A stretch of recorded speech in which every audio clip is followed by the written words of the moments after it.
मैं आपको आज मैक्स वेबर के बारे में बता रही हूँ, ठीक है। तो उस मैक्स वेबर वैसे तो एक सोशोलॉजिस्ट है, यानी सोशोलॉजी में इनकी थ्योरी आप बहुत डिटेल में पढ़ते हो, लेकिन ये है कहाँ के? जर्मनी की, और वो भी वेस्ट जर्मनी की। स्टडी इन्होंने लॉ की करी है और इकोनॉमिक्स की करी है। तो जैसा स्टेट होता है ना, वैसे ही इंसान की थिंकिंग होती है। स्टेट कैसा था ये? अगर आपको आइडिया हो, जर्मनी जर्मनी 1871 के अंदर यूनिफाइड हुआ है। मतलब पहले जर्मन बोलने वाले जो एरियाज थे वो अलग अलग थे, और वो बाद में जर्मन नेशन बना 1871 में, लेकिन उसमें किंगशिप थी उस टाइम तक, ठीक है।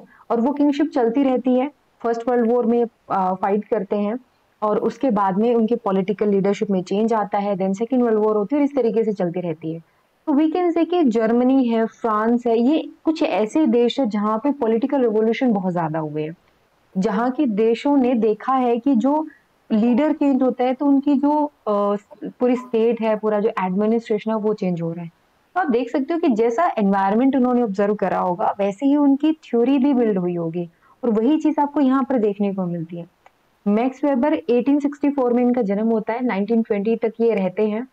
वेस्टर्न जर्मनी से थे। ऑब्वियसली लॉ एंड इकोनॉमिक्स की इन्होंने स्टडी करी, और इनकी मेजर राइटिंग में नाम आता है theory of economics and social organization का, जनरल इकोनॉमिक्स हिस्ट्री का, Protestant ethics and spirit of capitalism. याद रहे वेल एंड गुड, ना याद रहे तो भी इट्स ओके। ये बात करते हैं। इन्होंने कहा कि देखो, नॉलेज है ना, आप क्या करो, प्रैक्टिकल मेथड से नॉलेज गेन करो। ऐसे रिसर्च करके या कहीं लाइब्रेरी में बैठ के तुम ये चीजें मत नोटिस करो। But you need to do, go to the field, acquire the practical knowledge, and then हम बात करेंगे। तो उनकी जो राइटिंग है वो आपको काफी हद तक वहां की सोशल कंडीशन के बारे में एक्सप्लेन करती है, जर्मनी की सोशल कंडीशन की एक्सप्लेन करती है। अगर मैं जर्मनी के बारे में आपको बताऊं, तो Germany was one of the nation जो काफी लेट हो गया था इंडस्ट्रियल रेवोल्यूशन में। आपको पता होगा कि ये इंपीरियल पावर भी बहुत बाद में बना। तो जैसे फ्रांस है, फ्रांस में रेवोल्यूशन कब हो गई थी? 1789 के अंदर हो चुकी थी। इंग्लैंड ऑलरेडी पूरी आधी से ज्यादा दुनिया के ऊपर कब्जा कर चुका था, और इसी इन्हीं का कॉम्पिटिटर बैठा था Germany. Germany was earlier Persia. अरे मैं तुम्हें, मतलब आपको हिस्ट्री और बता रही हूँ थोड़ा सा, but it will help you to understand the writings of Weber in great detail. तो जर्मनी क्या था? जर्मनी एक जो मेन इसको लीड कर रहा था, दैट वाज प्रशिया, और बाकी जर्मन लैंग्वेज बोलने वाले छोटे छोटे स्टेट्स काफी थे। तो यहाँ के एक लीडर होते हैं बिस्मार्क। बिस्मार्क हालांकि उनके मिनिस्टर थे, विक्टर मैनुअल के। बिस्मार्क को ऑर्डर दिया जाता है, और वो फिर क्या करते हैं, इन सारे जो रीजन थे उनको मिलाते हैं अपने अंडर मिला करके, और 1871 में जर्मनी बन जाता है। लेकिन आप देख सकते हैं कि 1871 में जैसे ही जर्मनी फॉर्म होता है, उसके बाद में यहाँ पे बड़े डेवलपमेंट स्टेप लिए जाते हैं, और वो बड़े डेवलपमेंट स्टेप इतने ज्यादा पावरफुल होते हैं कि within 30 years Germany became so powerful to engage in the first world war. ये पूरा जो पॉलिटिक्स का चल रहा था, तो जर्मनी, दैट मीन्स वहां पे जो इंडस्ट्रीज थी, जिस तरीके से काम हो रहा था, दैट थिंग शोज कि जर्मनी ने कुछ ऐसा मेथड अपनाया है, कुछ ऐसा काम किया है जो अभी तक किसी इंडस्ट्री ने फॉलो किया था या किसी कंट्री ने फॉलो नहीं किया था। तो जर्मनी की कंडीशन कुछ ऐसी थी जो उनके राइटिंग में रिप्रेजेंट होती है। उन्होंने जर्मन में लिखा, ठीक है, वेबर ने। लेकिन उनका जो काम है वो बहुत बाद में दुनिया को पता चला, बिकॉज उनका जो काम था वो इंग्लिश स्पीकिंग वर्ल्ड तक बहुत लेट पहुंचा था। जैसे 1946 में ऑक्सफोर्ड यूनिवर्सिटी ने उनका एक ट्रांसलेटेड वर्जन रिलीज किया था, that name from max Weber's essay in sociology. याद रखिएगा, मैक्स वेबर हमेशा जाने जाते हैं अपनी सोशियोलॉजी के जो एसेज थे या जो बुक लिखी थी उन्होंने, उसकी वजह से। और हमारे पास ऐसा उनकी जो रेफरेंस है वो नहीं मिलते, डायरेक्ट रेफरेंस हमें कहीं पे यूज भी नहीं करना होता, और मिलती भी नहीं आपको इजीली, बिकॉज उनकी जो राइटिंग है वो जर्मनी के अंदर है। अब जैसे कल मैंने आपको बताया था, सेम मेथड अपनाते हैं वेबर। उनकी लाइफ के बारे में हमें आइडिया हो गया कि 1864 टू 1920, ठीक है। यानी इन्होंने फर्स्ट वर्ल्ड वॉर तो देखा, लेकिन अपनी लाइफ के लास्ट उन्होंने मोमेंट में देखा। तो इनकी जो मेजर लाइफ थी वो किस प्रकार का सिचुएशन देख करके आई है, जब जर्मनी एक पावरफुल नेशन बन रहा है, वो फेज इन्होंने देखा है। काइंड ऑफ इंडस्ट्रियल रिवोल्यूशन वाला फेज इन्होंने देखा है, राइट। तो उस फेज के अंदर उन्होंने अपनी थ्योरी डेवलप करी, लेकिन most of work was in German. Translate बहुत बाद में हुआ, 1946 में ऑक्सफोर्ड डिक्शनरी ने, सॉरी, ऑक्सफोर्ड यूनिवर्सिटी ने इनका ये पब्लिकेशन रिलीज किया। अब इनकी जो सबसे इंपॉर्टेंट थ्योरी है, दैट इज कि कोई भी इंसान किसी की अथॉरिटी को क्यों एक्सेप्ट करता है? क्यों एक पर्टिकुलर इंसान चूज करता है कि किसी और के पास अथॉरिटी है और वो उसको ऑर्डर दे सकता है? ये बहुत इंपॉर्टेंट क्वेश्चन था जो वेबर ने डील किया था, ठीक है। उस टाइम पे आप देख सकते हो 1871 में, मतलब मैं आपको एक रैंडम नंबर बता रही हूँ, रैंडम ईयर बता रही हूँ, बट यू कैन एज्यूम कि वहां पे किंगशिप थी, वहां पे करिस्मेटिक लीडर्स आपको देखने के मिलेंगी, और वहां पे लीगल रैशनल मेथड भी कुछ कुछ थे। जैसे जर्मनी इंडिपेंडेंट इंडिपेंडेंट नहीं, जैसे ही इंटीग्रेटेड हुआ ना, तो जर्मनी ने एक स्टेप लिया कि ठीक है, अब हमें क्या करना है, हमें डेवलपमेंट करनी है, और उन्होंने अपना जो पर्सनल सिस्टम था, जो सिविल सर्विस थी, उसको भी रीऑर्गेनाइज करना स्टार्ट कर दिया। तो अभी तक ये जो पुरानी मेथड अपना रहे थे, अब वो लीगल रैशनल मेथड की तरफ जाने लगे थे, और वही उनकी राइटिंग में भी दिखाई देता है। तो वेबर के बाकी सारी जो राइटिंग्स थी वो सोशियोलॉजी में है, सोसाइटी के ऊपर है, बट उनकी एक इंपॉर्टेंट थ्योरी है ब्यूरोक्रेटिक थ्योरी, या जहां पर उन्होंने एडमिनिस्ट्रेशन और अथॉरिटी के बारे में बात करी, सिर्फ हम वही पढ़ेंगे। उन्होंने थ्योरी दी किसके ऊपर? Domination, leadership and legitimacy. Okay, domination क्या होता है? जैसे आप मान लो किसी की अथॉरिटी एक्सेप्ट कर रहे हो, सामने वाले के पास क्या है? अथॉरिटी है, डोमिनेशन है, वो डोमिनेट कर रहा है आपको। लीडरशिप अलग चीज है, राइट। लेजिटिमेसी कि आप किसी की थ्योरी अथॉरिटी को एक्सेप्ट कर रहे हो, आप उसकी एक्सेप्टेंस को क्या करो, लेजिटिमेट बना रहे हो, ठीक है। तो उनके बारे में इन्होंने बताया। Then he also again differentiated between authority, power and control, तीनों के बारे में इन्होंने बताया। पावर का समझो, मैं शायद आपको ये चीज बता चुकी हूँ, नहीं बताया तो मैं फिर से रिपीट कर देती हूँ। What do you understand by power? Power का पॉलिटिकल सेंस में बहुत सिंपल सा मीनिंग होता है, पावर इज द एबिलिटी, ठीक है। किस प्रकार की एबिलिटी? कि सामने वाले से अपना काम करवाना, ठीक है। पावर इज द एबिलिटी जिसकी मदद से आप सामने वाले से अपना काम करवा सकते हो। Okay, it is the ability to make sure that your work is being done. ये पावर है। पावर पॉलिटिकल पावर हो सकती है, आपके पास राजनीतिक पावर है, आप उससे अपना काम करवा रहे हो। आपके पास इकोनॉमिक पावर है, आप उससे अपना काम करवा रहे हो। आपके पास सोशल इन्फ्लुएंस है, सोशल पावर, आप उससे अपना काम करवा रहे हो। It depends on you, but आपके पास पावर है, दैट मीन्स आपके पास एबिलिटी है अपना काम करवाने की, right. So that is power. अब पावर हम कह सकते हैं कि a person could be said to possess power if in a social relationship his will could be enforced despite resistance। यानी उसकी इच्छा बिना किसी रुकावट के, चाहे बेशक रेजिस्टेंस हो, नो डाउट लोग उसके रेजिस्ट कर रहे हो, मना कर रहे हो। अब ऐसा तो नहीं होता ना कि बॉस जो कुछ कह रहा है हम बिल्कुल दिल से उस चीज को एक्सेप्ट कर लेते हैं, ऑल्दो हम इम्प्लीमेंट करते हैं, बट बहुत जरूरी नहीं होता कि बॉस ने जो हमें ऑर्डर दिया हम उसको बहुत दिल से उनको फॉलो करने लगे, मानने लगे, बट हाँ हम इम्प्लीमेंट करते हैं। तो सेम यहाँ पे हो रहा है कि डिस्पाइट रेजिस्टेंस आप सोशल रिलेशनशिप में किसी के विल को, किसी की इच्छा को पूरा करवा पा रहे हो, and that is power. Now what is authority? आपको सिमिलर सिमिलर से साउंड कर रहे हैं, but authority is different from power. अब हो क्या रहा है कि देखो, अथॉरिटी मैनिफेस्ट होती है, यानी अथॉरिटी जाहिर होती है। ये है नहीं, ये मेरे पास एबिलिटी नहीं है, ये ओबे करने वाला मुझे एबिलिटी दे जाता है। अथॉरिटी हमेशा जो सबॉर्डिनेट होता है उसके ऊपर डिपेंड करती है। अगर नहीं समझ में आ रही हो तो मैं रिपीट कर देती हूँ। दो पर्सन होते हैं, ऑर्डर गिवर और रिसीवर। पावर में इस पर्सन के पास एबिलिटी है अपना काम करवाने की, ठीक है, ये पावर का कंसेप्ट है। अगर मैं बात करूं अथॉरिटी की, तो अथॉरिटी में ये पर्सन इसको पावर देता है, गिवर को पावर देता है कि ठीक है अब मैं तुम्हारी बात मान लूंगा।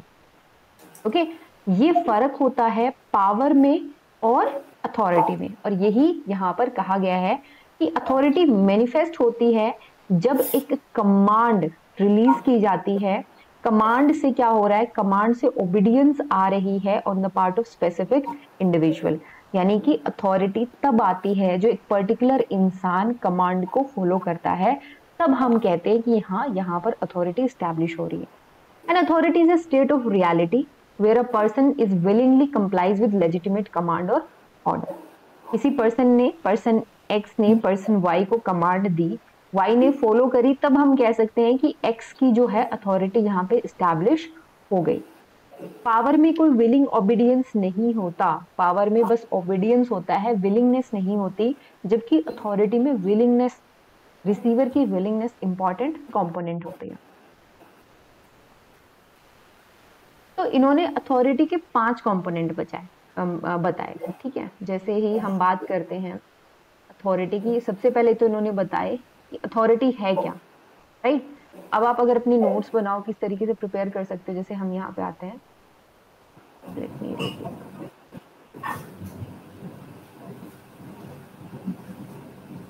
ठीक है। तो इन्होंने अथॉरिटी के बारे में बताया, तो आप यहाँ पे मेंशन कर सकते हैं अथॉरिटी,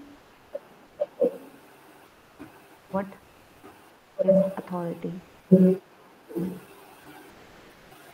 आप नीचे लिख सकते हैं अथॉरिटी वर्सेस पावर। ये कंसेप्ट क्लियर हो गया है ना।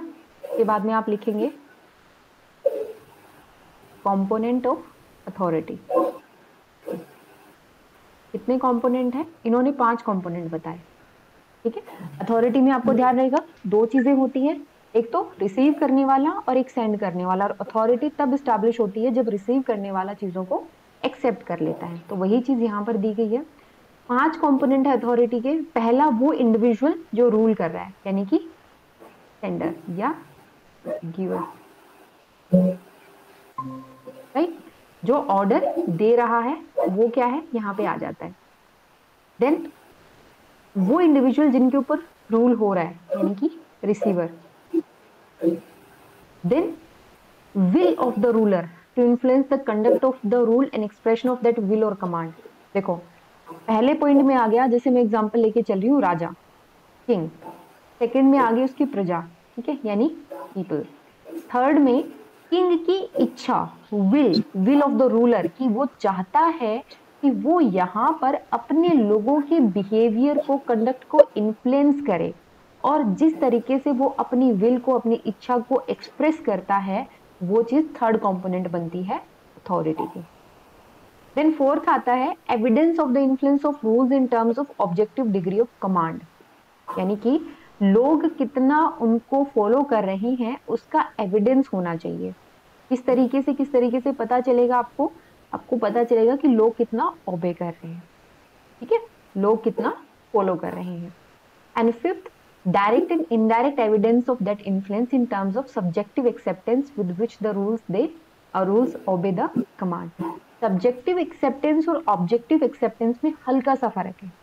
क्या फर्क है? Objective is kind of numbers. अगर आपको कभी ऑब्जेक्टिव वर्ड का समझ में ना आए, कंफ्यूजन हो जाए, तो इसको हमेशा याद रखना कि एमसीक्यूज टाइप कुछ है, यानी जिसको आप कैलकुलेट कर सकते हो, काउंट कर सकते हो, जहाँ पे लिखा हुआ होता है कि आप इस चीज को मान रहे हो कि नहीं मान रहे। जैसे एक सिंपल सा एग्जाम्पल देती हूँ, गवर्नमेंट ने अनाउंस कर रखा है कि आज के दिन, मतलब अभी आप अपना आधार कार्ड और पैन कार्ड लिंक करोगे, राइट। तो ऑब्जेक्टिव वेरिफिकेशन कैसे होगा कि कितने लोग ऐसा करवाते हैं, कितने लोग लिंक करवाते हैं अपना। और सब्जेक्टिव वेरिफिकेशन क्या होगा कि जाकर के लोगों से पूछो कि क्या वो इस चीज से खुश हैं, क्या वो इस चीज को एक्सेप्ट कर रहे हैं। दैट शोज कि लोग कितना ऑब्जेक्टिवली, कितना सब्जेक्टिवली अथॉरिटी को फॉलो करते हैं। जैसे अग्निवीर जब आया था, मतलब अग्निवीर वाली स्कीम जब आई थी, लोगों ने बड़ा प्रोटेस्ट करा था कि ये गलत है, गलत है।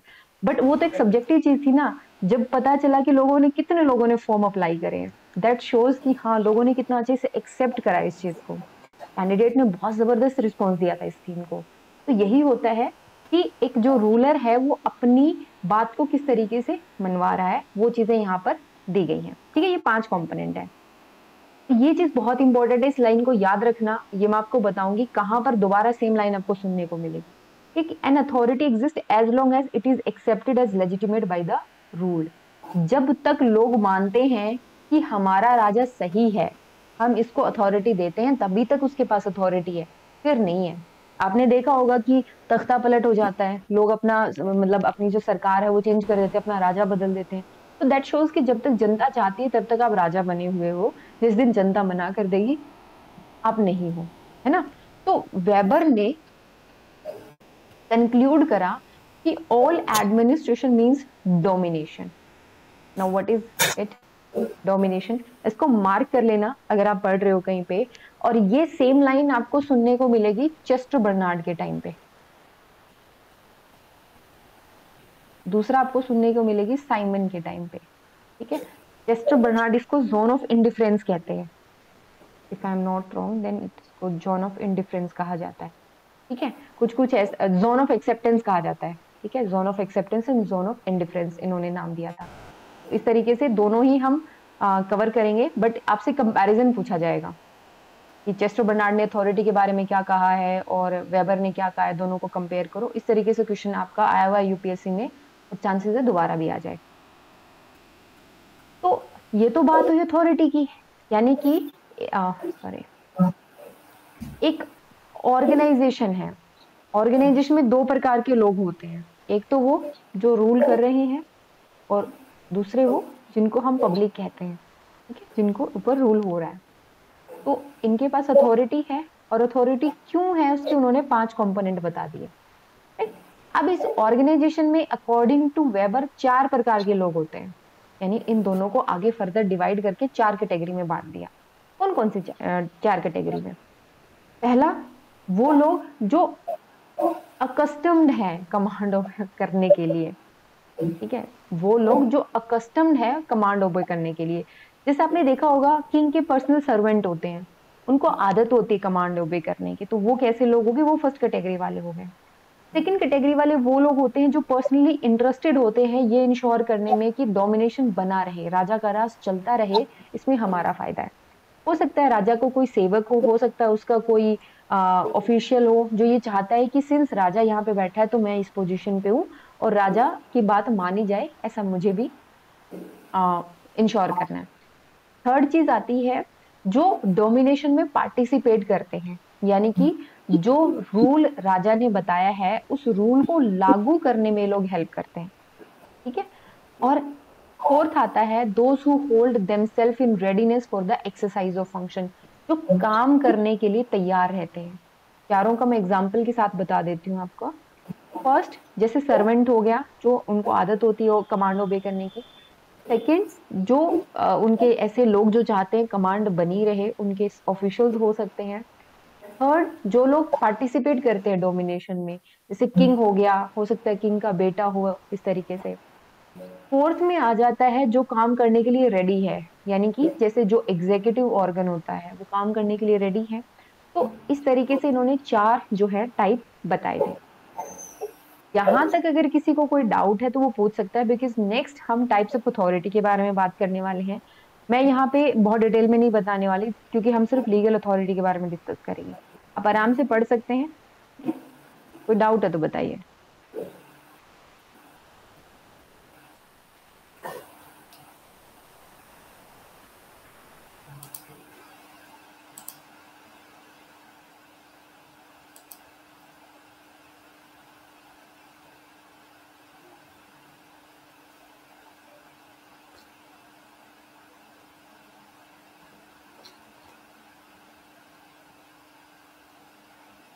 ठीक है, आगे कंटिन्यू करते हैं फिर टाइप्स ऑफ अथॉरिटी में।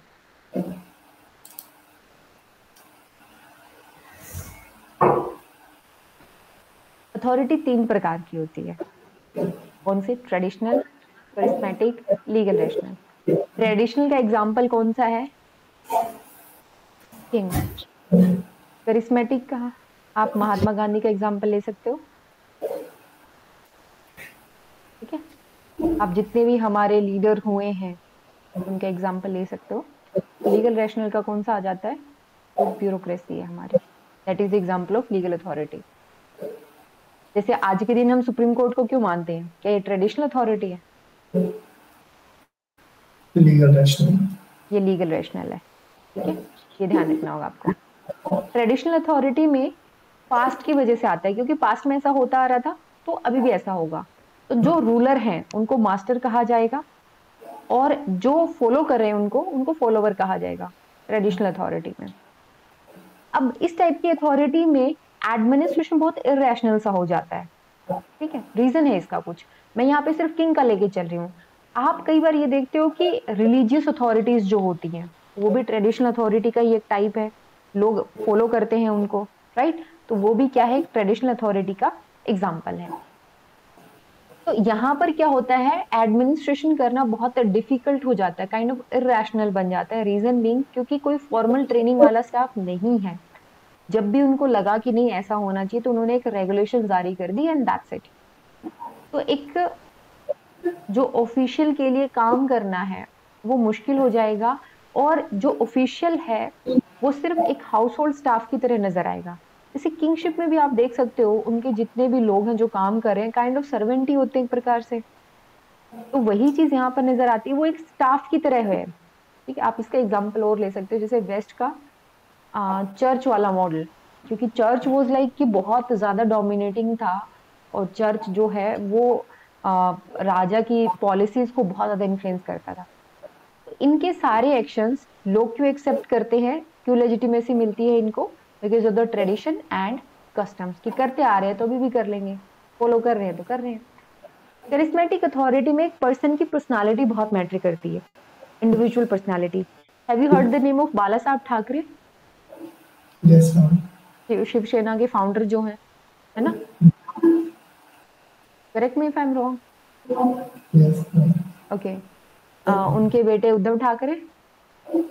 आप देख सकते हो कि जिस पर्सन ने एक अपनी पर्सनालिटी के चलते एक इतनी बड़ी ऑर्गेनाइजेशन बनाई, और वो ऑर्गेनाइजेशन उन्हीं के नाम पे रन करती थी, मेनली आज भी उन्हीं के नाम पे रन करती है।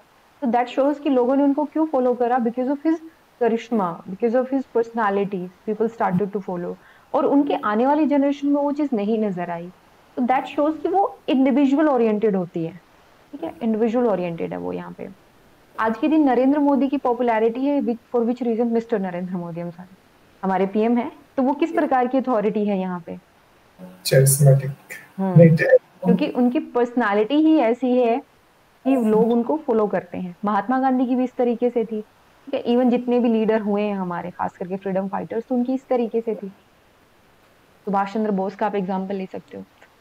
तो यहाँ पर क्या होता है कि लोग उनकी पर्सनालिटी की वजह से फॉलो करते हैं। तो एक गुरु और चेला वाली रिलेशन बनती है। ट्रेडिशनल में तो क्या हो गया, मास्टर और सर्वेंट वाली हो गई।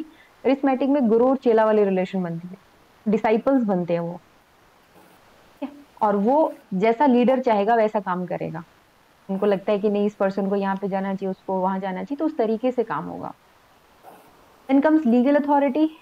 ये बहुत इंटरेस्टिंग सा है और बहुत सिंपल सा कंसेप्ट है लीगल अथॉरिटी का। लीगल अथॉरिटी में हमारी पर्सनालिटी, हमारी ट्रेडिशन को ही मैटर नहीं करती। हम जहां पर हैं उस पोजीशन, वो जो पोस्ट है उसके अंदर सारी अथॉरिटी है। अगर आप कलेक्टर बनते हो, आप सेक्रेटरी बनते हो, तो आपके पास अथॉरिटी नहीं है, वो सेक्रेटरी की पोस्ट के पास अथॉरिटी है। तो ये इंडिविजुअल सेंट्रिक नहीं है, सबसे खास बात ये है। यहाँ पर ये हुआ कि जो लीगल अथॉरिटी है उसकी मैनिफेस्टेशन आपको कहाँ पर दिखेगी, जब लोग कुछ प्रिंसिपल्स को फॉलो करने लगेंगे, और वो प्रिंसिपल्स जो उस ऑर्गेनाइजेशन के सभी लोगों के लिए लागू होंगे। करिस्मेटिक में या उसमें आपको लागू नहीं होते वो प्रिंसिपल्स की कहीं बात ही नहीं होती, वहां पे रूल्स एंड रेगुलेशन की बात नहीं होती। वहां पे लाइक्स एंड डिसलाइक की बात होती है। यहाँ पे क्या कह रहे हैं कि कुछ प्रिंसिपल्स होते हैं और वो सब लोग यहाँ पे उनके प्रिंसिपल को फॉलो कर रहे हैं। वेबर कहते हैं कि तीनों ही टाइप की अथॉरिटी तब तक लेजिटिमेट है जब तक लोग उनको फॉलो कर रहे हैं। हमारे यहाँ भी तो ऐसा होता है ना कि कई बार गवर्नमेंट के डिसीजन के खिलाफ जनता हो जाती है। You have seen in the farmer protest कि लोग खड़े हो गए थे कि भी नहीं चाहिए तुम्हारा फार्मर बिल, तुम वापस ले जाओ। तो इट शोज कि हाँ, people also oppose the legal authority if they found कि हाँ ये हमारे सुटेबल नहीं है, हमारे लिए नहीं है ये चीज। ही सेज कि ये जो टाइप ऑफ अथॉरिटी है legal rational, it is the pure type of authority. ठीक है, बट अगेन वो अपनी स्टेटमेंट को रिफाइन करते हुए कहते हैं कि प्योर टाइप ऑफ अथॉरिटी ना ऐसे सिंगल सिंगल नहीं होती, आप इसको अलग नहीं कर सकते, ये हमेशा कॉम्बिनेशन में मिलेगी। At present you can see the PM. ठीक है, जैसे उनके पास करिस्मेटिक अथॉरिटी है, नो डाउट, बट आप उनकी पर्सनालिटी को देखोगे तो you can feel that, but साथ में वो पीएम भी है। तो वो क्या हो गया कि एक करिस्मेटिक बात थी, साथ में सही पोस्ट पे हैं, तो उनको वो दोनों चीज सेम हो गई। राइट, महात्मा गांधी पोस्ट पे नहीं थे, तो दैट शोज कि उनके पास प्योर क्या थी, करिस्मेटिक अथॉरिटी थी उनके पास। तो उन्होंने कहा प्योर टाइप ऑफ अथॉरिटी को आप बिल्कुल अलग नहीं कर सकते, ये कॉम्बिनेशन में एग्जिस्ट करती हैं। और इन्होंने हमेशा लीगल टाइप ऑफ अथॉरिटी को प्रेफर किया है। इन्होंने कहा कि लीगल अथॉरिटी हमेशा मॉडर्न गवर्नमेंट और जो प्रेजेंट सिस्टम है उसके लिए बेस्ट है। और इन्होंने कहा कि अब जो मैं तुम्हें ब्यूरोक्रेसी बताने वाला हूँ वो ब्यूरोक्रेसी मैंने इस लीगल रेशनैलिटी वाली चीज को ध्यान में रख करके ही बनाई है। अब आप मुझे बताएंगे कि लीगल वर्ड का मतलब क्या होता है और रैशनल वर्ड का मतलब क्या होता है, क्योंकि ये हम पढ़ेंगे रैशनल वाला डिसीजन मेकिंग में भी आएगा और पॉलिसी मॉडल्स में भी आएगा। Rational means cause and effect जिसका नोन हो सकता है। रैशनल, ये चीज रैशनलिटी है। रैशनल वो होती है जिसका कॉज एंड इफेक्ट पता हो, ये कह रहे हैं आप? Yes ma'am. ओके, और legal? Legal which is not illegal, means legal है। Which is not illegal based on the laws, yes ma'am. है ना, वही होता है लीगल। तो यस रैशनल का कह सकते हैं कुछ हद तक कॉज एंड इफेक्ट वाले रिलेशनशिप है। कॉज एंड इफेक्ट में मतलब आपको पता होता है कि if I am going to take that decision, ये डिसीजन से ये कॉन्सिक्वेंसेज आ सकते हैं, वो क्लियर होता है। तो रैशनल पर्सन वो होता है जो अपने सारे पॉइंट्स को वेटेज दे करके पूरा कंसिडर करके अपने सारे वो निकाल के कॉन्सिक्वेंसेज निकाल के और फिर जो बेस्ट मेथड होता है उसको चूज करता है, उसको हम रैशनल माइंड कहते हैं। ठीक है। एक नया वर्ड आता है दैट इज एक्स्ट्रा रैशनल। जैसे मान लो कोई पॉलिसी डिसीजन लेना है, ठीक है। कल को मान लीजिए आपको पीएम बना दिया जाए और आपको कहा जाए कि आप किस फील्ड में काम करना पसंद करेंगे, पहले तो ये बताइए। मैम। मैं एजुकेशन में, मैम ओके, एजुकेशन में। एजुकेशन में। And what kind of steps you are going to take in education field? Ma'am सबसे पहले 100% एडमिशन तो साथ में रखेंगे और प्लस ड्रॉप आउट जितना हो रहा है उसको भी थोड़ा रोकने की कोशिश करेंगे मैम, क्योंकि एजुकेशन हम लोग का इसीलिए फेल हो रहा है क्योंकि ड्रॉप आउट बहुत ज्यादा है। अभी जिस गांव में मैं काम कर रहा हूँ मैम, उसमें बच्चे लोग एडमिशन करते हैं लेकिन 6 7 8 9 की बात नहीं पढ़ते हैं, वहाँ छोड़ देते हैं। तो इसलिए तो ड्रॉप आउट को थोड़ा मैं कम करने की कोशिश करूंगा। ओके, आप इस फील्ड में काम करेंगे और मान लीजिए आप भी अनिल कपूर की तरह एक दिन के पीएम बना दिए जाते हैं तो? एक दिन के लिए हाँ। मैम तो वही अनिल कपूर वाला काम करेंगे मैम, जो जो गलत है तो उसको अरे सेल्स पकड़ेंगे। टैक्स तो बंद कर दिया अब गवर्नमेंट ने, तो कहाँ से कलेक्ट करेंगे आप सेल्स टैक्स? मैम और भी है ना अभी। In one day? Okay, you can consider like maybe as a question किसी इंटरव्यू के मन में आ जाए। ओके, ठीक है। बट जब आपको ये मौका मिलता है डिसीजन लेने का, तो यहाँ पर एज एन इंडिविजुअल, मैं यहाँ पे आपको एडमिनिस्ट्रेटर मान के चल रही हूँ और उसके पास कुछ गोल हैं। गोल क्या है कि मुझे कुछ काम करना है, मुझे कुछ अचीव करना है और मेरे पास ये चीजें हैं। ठीक है, जैसे चैलेंज आपने बोला कि ड्रॉप आउट है, तो मैं उस कंडीशन में जाती हूँ एंड आपके पास सिचुएशन है कि ड्रॉप आउट बहुत बढ़ रहे हैं, ऑल्दो एनरोलमेंट 100% है बट ड्रॉप आउट रेशियो बहुत ज्यादा है, तो you have to take action on that. First of all you have to find out the cause of drop out. कुछ ना कुछ तो रीजन होगा, कौन कौन से एरियाज में हो रहा है। ठीक है, आप उसके फिर सोचेंगे कि ठीक है, I have identified the problem, now I need to find out the solution. तो आपने 3 4 सॉल्यूशन ढूंढे कि ठीक है, एक मिड डे मील वाला अच्छा है क्योंकि लोग जो है वो अपने बच्चों को सही से फूड नहीं दे पा रहे, इस वजह से ये सारी चीजें हो रही है। आपने 2 3 करके इस तरीके से रीजन फाइंड आउट करे कि उनको स्कॉलरशिप मिलनी चाहिए। फिर आपने देखा कि लोग जो हैं वो ट्रेवल नहीं कर पाते, बच्चे खास करके बहुत दूर से उनको आना पड़ता है, तो एक ट्रेवल वाला भी होना चाहिए। Now you have to find out the best method. आप देखोगे कि ट्रेवल के लिए आप क्या क्या कर सकते हो। आप कोई प्राइवेट बस लगवा दो, आप स्कूल वहां पे खुलवा दो, आप प्राइवेट ट्यूशन का इंतजाम करवाओ, कुछ इस तरीके से। एंड देन आप उसके कॉन्सिक्वेंसेज देखोगे तीनों के कि क्या क्या हो सकते हैं। अब इनमें से आपको लगता है कि नहीं this one is the best method, उसको चूज करना। इसको कहते हैं रैशनल। यहाँ पे मैंने कोई भी प्रीवियस सिस्टम को नहीं एनालाइज किया है, ठीक है, ना मैंने किसी की बात मानी है, ऐसा नहीं कोई रेफरेंस से काम चल रहा है। सब कुछ मैं अपने सोच समझ के, मेरे पास जो रिसोर्सेज अवेलेबल है मैं उनके हिसाब से काम कर रही हूँ। ये तो rational method. Then one is extra rational method. Extra rational method में क्या आ जाता है कि रैशनल फैक्टर तो है ही है। बहुत सारे थिंकर कहते हैं कि रैशनैलिटी पूरा अचीव कर पाना एक एडमिनिस्ट्रेटर के लिए पॉसिबल नहीं है। पहला तो टाइम एक बहुत बड़ा फैक्टर है, फिर पॉसिबिलिटीज है कि आप एक फैक्टर को मिस कर दे, मतलब नॉलेज की कमी हो सकती है, ठीक है, तो उस वजह से प्योर रैशनैलिटी अचीव नहीं कर पाते। इवन हर्बर्ट साइमन भी ये बात कहते हैं, वो कहते हैं कि प्योर नहीं होता, बाउंडेड होता है, यानी एक हद तक आप कंप्लीट रैशनैलिटी को अचीव करने की कोशिश करते हो, उसके बाद में नहीं होता। तो बाउंडेड रैशनैलिटी से आपको कुछ एक्स्ट्रा रैशनल फैक्टर का मतलब मदद लेनी पड़ती है, उनकी हेल्प लेनी पड़ती है। और वो एक्स्ट्रा रैशनल फैक्टर में क्या होता है, आप देखेंगे कि ठीक है अभी तक इस तरह मेथड से काम हो रहा था, है ना, यानी आप प्रीवियस मेथड को देखेंगे, आप देखेंगे कि बाकी जगह कैसा हो रहा है, कंटेम्प्रेरी एग्जाम्पल आप लेंगे। और कई बार क्या होता है कि जो कुछ चल रहा है उसी में कुछ और ऐड कर दो, इस तरीके से आपने एक बढ़िया सी पॉलिसी बना दी, है ना। इनको हम कहते हैं एक्स्ट्रा रैशनल, और ये डिसीजन मेकिंग में और पॉलिसी मेकिंग में बहुत इंपॉर्टेंट है। ठीक है, ये था। तो कल बात करेंगे अपना ब्यूरोक्रेसी के बारे में। जैसे ब्यूरोक्रेसी जो टर्म है, it was not given by weber, although it was popularised bye weber. सबसे ज्यादा पॉपुलैरिटी उन्हीं की वजह से मिलती है। आपने एक बुक पढ़ी है एनिमल फार्म? ओके, पढ़ना कभी मन करे तो, बहुत थिन सी बुक है, एक दिन में कंप्लीट कर लोगे। टॉपिक से कोई लेना देना नहीं है उसका, जैसे ही रेफरेंस के तौर पे। मैम क्या बताया एनिमल फार्म, नाम? जॉर्ज ऑरवेल की लिखी हुई बुक है। नहीं सर, मैं नहीं समझ रहा। Animal farm. अच्छा, एनिमल इसमें ना फार्म। सोशलिज्म के खिलाफ बोला गया है। Okay okay. सोशलिज्म पता है क्या होता है? ये सब कुछ स्टेट का है और स्टेट ही सबको बांटेगा, है ना, इस तरीके से। तो ये बुक क्या है, ये मेरी तरफ से रेफरेंस मान सकते हैं, आपकी पढ़ना चाहिए, थोड़ा सा आइडिया रहेगा। 2024 में तभी टाइम है। तो एनिमल फार्म में क्या है कि पिग्स और बाकी बहुत सारे एनिमल्स होते हैं। तो पिग्स है ना, इन सारे एनिमल को सिखा के और रिवोल्ट कर देते हैं against the farm owner.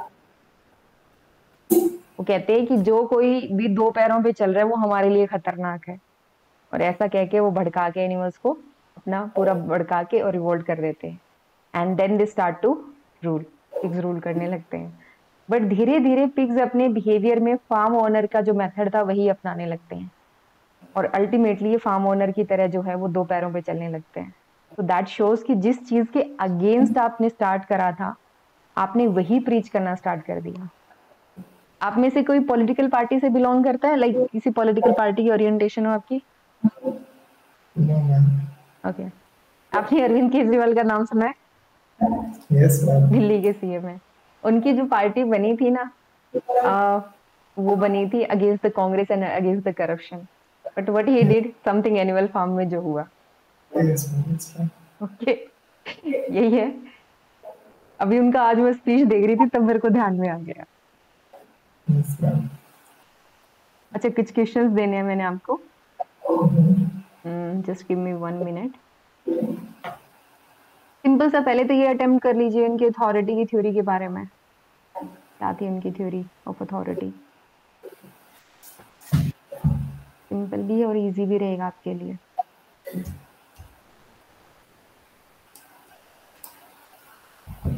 Max weber.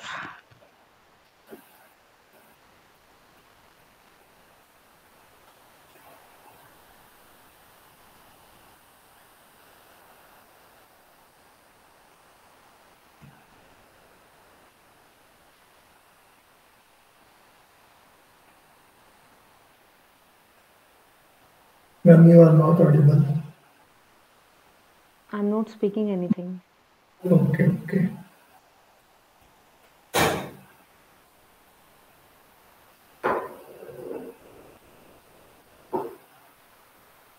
Okay, just simply आप अथॉरिटी वाला करें। रुको मैं दूसरा देखती हूँ, क्वेश्चन मैंने कहीं लिखा था।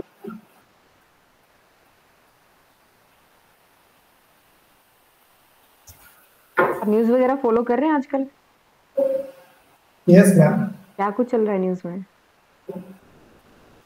ये तो मैम कुछ वो अभी जो अब मैम अभी इजराइल में कुछ हो रहा है। इजराइल में जो प्रोटेस्ट हो रहा है लाइक हाँ, वो करंट अफेयर्स मीन्स और इंडिया में ma'am Rahul Gandhi disqualified. Disqualify हो चुके हैं। Yes ma'am. ओके। दुख हुआ किसी को जान के? किसको मैम? दुख हुआ किसी को जान के? No ma'am. ठीक। नहीं नहीं नहीं। देखो, although I am public administration student बोल सकते हो आप। तो पब्लिक यस एडमिनिस्ट्रेशन वाला का बहुत क्लोज नाता होता है पॉलिटिक्स वालों से। यस।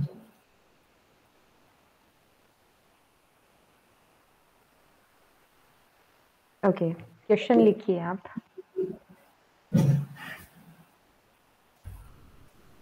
लिख ही देती हूँ मैं। According to Max weber,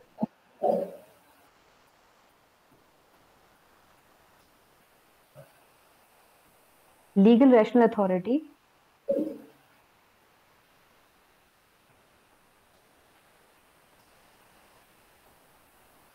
is the best and most rational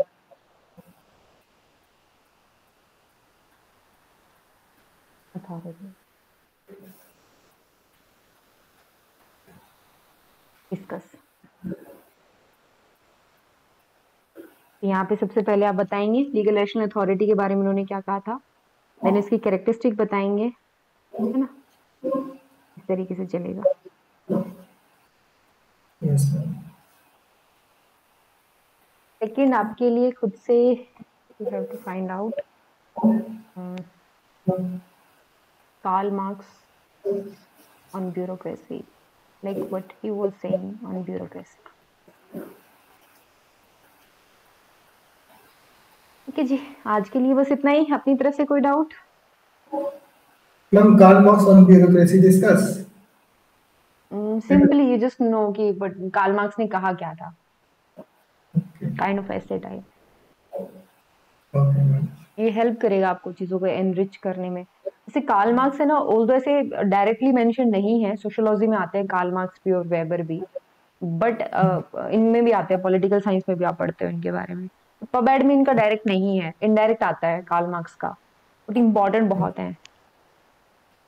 yes ma'am. मतलब एक ऐसा बंदा जिसने सिर्फ अपनी राइटिंग से पूरा रिवोल्यूशन ला दिया आधी दुनिया में, उस यस मैम। पर्सनालिटी के बारे में थोड़ा तो आइडिया हो। ओके, तो मेरी तरफ यस से मैम। आज के लिए बस इतना ही। Yes ma'am.